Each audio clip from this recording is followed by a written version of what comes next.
നമ്മൾ ഉച്ചവരെയും പ്രതീക്ഷിച്ചത് നേവി വരും എന്നുള്ള രീതിയിലായിരുന്നു. അങ്ങനെ നമുക്ക് ഒഫീഷ്യലി കിട്ടിയൊരു ഇൻഫർമേഷൻ നേവി വന്നിട്ട് ഇന്ന് തെരച്ചിൽ ആരംഭിക്കുന്നുള്ള രീതിയിലായിരുന്നു. അപ്പോൾ ഉച്ചയും കഴിഞ്ഞ് 4 മണിക്ക് ശേഷമാണ് മാൽപ്പ എത്തി തെരച്ചിൽ തുടങ്ങിയത്.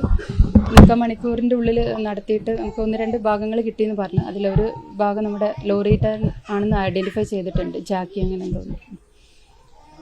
ഈ രീതിയിൽ നോക്കാം നമുക്ക് എന്തെങ്കിലും കിട്ടുമോ എന്നുള്ളത്.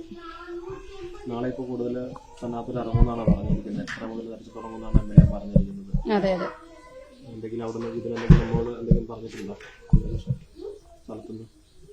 അവർ പറഞ്ഞത് മാൽപ്പേൻ്റെ കൂടെയുള്ള 4 ഡൈവേഴ്സും കൂടെ NDRF, SDRF എല്ലാ ടീമും കൂടി എത്തിയിട്ട് എല്ലാ രീതിയിലുള്ള തെരച്ചിൽ നടത്തുമെന്നാണ് പറയുന്നത്.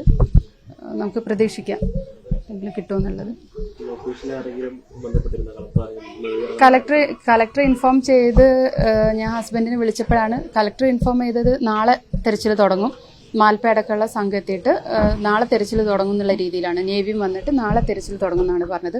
അതിനുശേഷമാണ് ഹസ്ബൻഡ് വിളിച്ചപ്പം നമ്മുടെ സതീഷ് സൈൽ MLA സാറ് ഇടപെട്ടിട്ട് മാൽപ്പേനെ പെട്ടെന്ന് തന്നെ തെരച്ചിലിന് വേണ്ടിയിട്ട് ഇറക്കിയത്.